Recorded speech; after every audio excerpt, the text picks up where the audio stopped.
campuses have become an angry reflection of a divided country. On this night, police and protesters are out in force at the University of Utah. I pledge allegiance to the flag! All because of this baby-faced 33-year-old father of two. I mean, let's be real about this. Look at me. I mean, like, do I look like a physical threat to anybody? Do I seem like a physical threat to anybody? The last time I was in a fight, I was 14 years old. I was 2 years younger than everybody else in my high school class, and I was getting my ass kicked. Ben Shapiro is editor-in-chief of the conservative Daily Wire and host of a popular political podcast downloaded millions of times a week. Is that good for America or just good for President Trump? He's now at the center of a nationwide debate about whether conservative voices are being stifled by protesters on American college campuses. Steal your president! Just today at the University of Florida, tensions flaring during an event featuring the white nationalist Richard Spencer. In February at the University of Berkeley, former Breitbart commentator Milo Yiannopoulos shut down after protesters threw rocks and Molotov cocktails. And just last month, when Ben Shapiro spoke at the University of Berkeley, local authorities spent more than $500,000 on security. It's amazing they had to essentially lock that place down for you. And the headlines were nuts. I mean, the headlines like, Berkeley braces for Shapiro visit.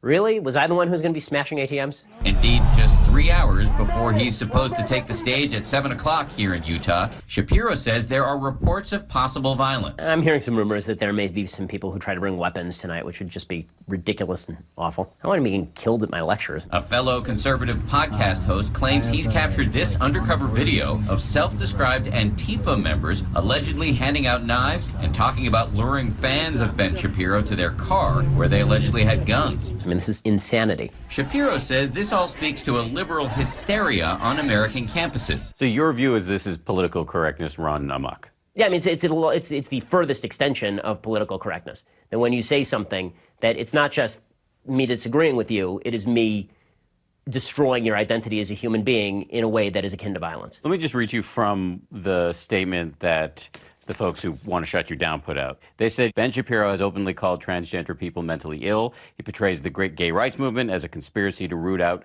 God-based institutions. He has recently defended conversion therapy, which is nothing short of abuse. Okay, so there are a bunch of things that are just not true there. I am unaware of any time that I have ever defended conversion therapy as such, said that it's effective, because I don't see the evidence that it's effective. What about this idea that you call transgender people mentally ill? I do say that transgenderism is a mental illness, because it's gender dysphoria. It's a psychological disorder. So that's not an insult to people who suffer from psychological disorders. You are not doing a service to people who are suffering from a mental disorder to humor them by suggesting that their mental disorder is reflected in objective reality. It is important to note that the American Psychological Association does not define being transgender as a mental illness. A gender dysphoria diagnosis only applies if an individual experiences significant distress. It's actually a natural phenomenon, and they're committing suicide because they're depressed, because people are mistreating them. Then I'm not for mistreatment, but I don't think that me suggesting that you're not a woman is mistreatment of you. Whether or not you agree with Shapiro, whether or not you think he's engaged in hate speech, there is little doubt that his speech is protected by the First Amendment. They won't let a Jewish guy come to a college campus and say what he wants to say. That's where we're at in America. That's ridiculous. At just past 6 o'clock, and with the protests heating up, Professor David Vergobi, who teaches a class on freedom of expression here, tells us that many college students today do not understand that speech is protected unless it directly incites violence. This is a public institution. It's a government entity. They have to guarantee the free speech rights of everyone, including Shapiro. We find the leader of that group that has vowed to shut tonight's event down, who makes a startling admission. I don't think he should speak. But that doesn't really comport with the First Amendment. I don't care. You don't care? I don't care. Why not?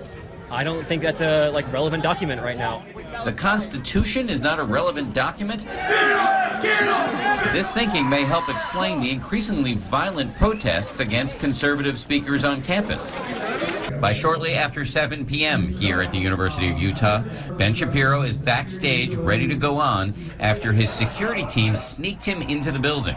One irony is that while he's hated by many on the left, he's also hated by the self-described alt-right. I've been very, very outspoken against the alt-right. I've said the alt-right is a garbage movement composed of garbage ideas, that it has nothing to do with constitutional conservatism. Shapiro is also fiercely critical of Donald Trump, and he publicly quit his last job at Breitbart News when a female colleague was allegedly manhandled by Trump campaign manager Corey Lewandowski, and Shapiro thought Breitbart failed to have her back. And I quit under very public circumstances.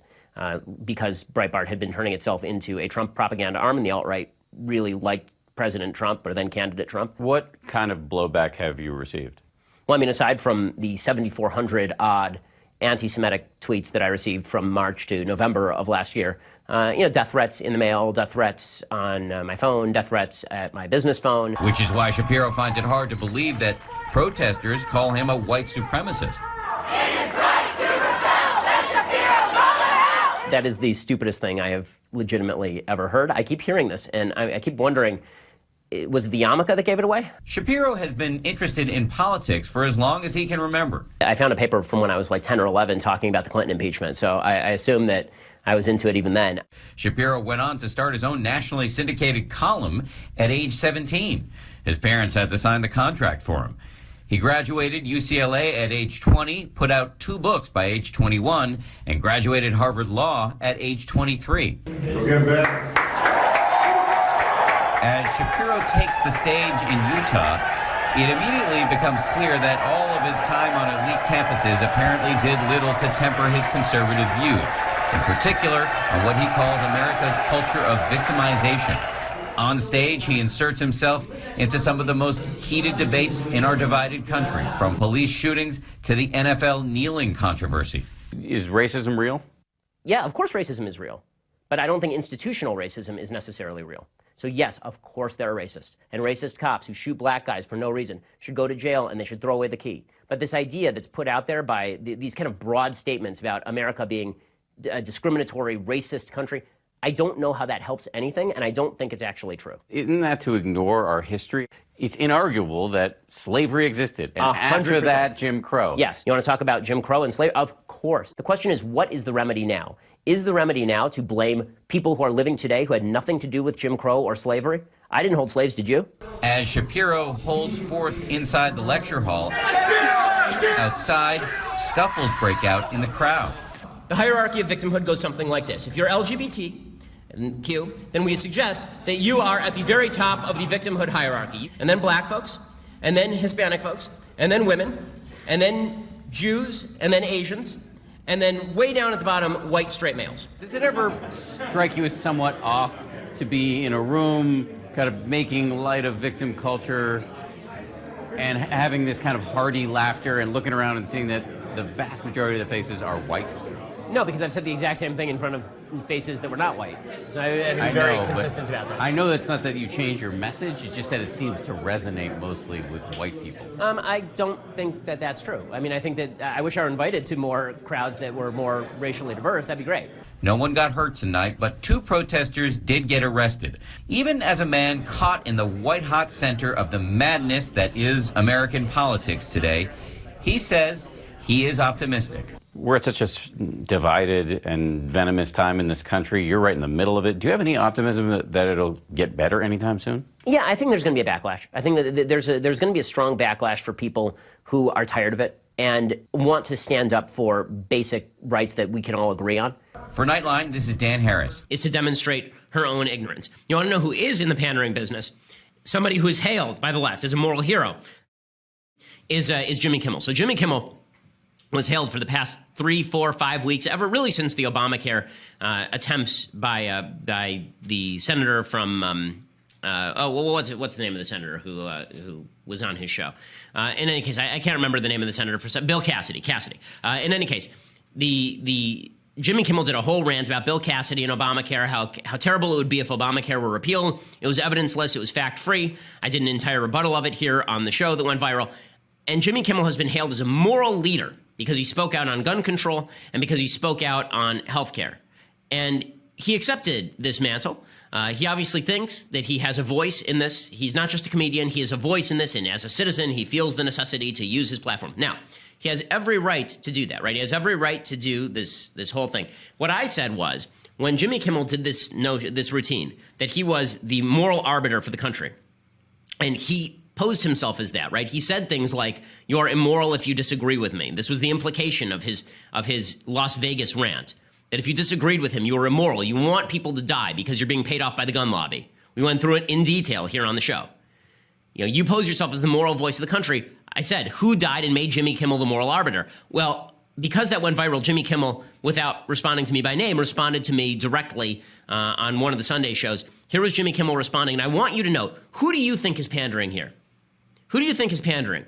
Am I pandering for standing up for a perspective that I have held my entire political career, have spoken out for openly and honestly for 15, 16, 17 years, or I'm 33, so I've been doing this since I was 17, so 16 years? Right? Is it me? Am I the one pandering when I say things that I think are true to the right and to the left? Or is it Jimmy Kimmel? Because I'm going to show you a clip of Jimmy Kimmel in which he openly acknowledges that he is basically pandering and he doesn't really care. Here's Jimmy Kimmel. You've heard there's one conservative commentator in particular who says, who made Jimmy Kimmel the moral arbiter? I'm not. I agree with them. I'm nobody's moral arbiter. I mean, you don't have to watch the show. You don't have to listen to what I say. Like 3 years ago, I was equally liked by Republicans and Democrats, and then Republican numbers went way down, like 30% or whatever. And, as a talk show host, that's not ideal, but I would do it again in a heartbeat. So you don't mind if Republicans turn off your show? They're not watching anymore? I wouldn't say I don't mind. I mean, I love for everyone. I want everyone with a television to watch the show. But if they're so turned off by my opinion on healthcare and gun violence, then I don't know. I probably won't want to have a conversation with them anyway. Okay, so it's that last part that's the telling part. So number one, when he says he didn't appoint himself a moral arbiter, I'm glad. I wish the media would stop appointing a moral arbiter then. And I wish that he would stop talking in these passionate moral tones about everyone who disagrees with him being the Antichrist. Like, that would be nice if he would cut that out then. If he's not the moral arbiter, then he should stop posing as one. And that final comment is the one where I say he's pandering. That final one where he says, if people disagree with me so much on these topics that they just turn off the TV, then I wouldn't want to have a conversation with them anyway. Well, if somebody said that to me, right? If somebody said, there are a bunch of people who are turned off by your rhetoric, what do you say about that? I would say some of the same things that Jimmy Kimmel said, right? I would say, listen, they have a right to watch the show. They have a right not to watch the show. But I would say is maybe they should listen to my perspective and I'll listen to theirs and we can have a discussion. I say this in every speech. In every speech, I say this. Okay, I always say that I want the conversation to take place. I want more people on the left to listen and I want to hear their ideas too so we can go back and forth on this. Okay, it's Jimmy Kimmel saying basically, if you don't want to watch the show, so long, see ya. Right? That is not the voice of somebody who wants to convince. That's the voice of somebody who wants to pander. So if Jane Coaston wants to write a piece talking about quote-unquote hollow moral bravery, then maybe she ought to start with the person who, I'm not saying Jimmy Kimmel appointed himself moral arbiter, except that he sort of did on his show. I'm saying the media appointed him moral arbiter, and he seemed happy to accept that and happy to revel in it until the point where I called him out, at which point he immediately backtracked. So I'm glad he's backtracking. I'm glad Jimmy Kimmel doesn't think of himself as a moral arbiter. If Jimmy Kimmel really wants to debate these issues and have an honest conversation about them, I am more than happy to come on his show, and I'm more than happy to have him on mine.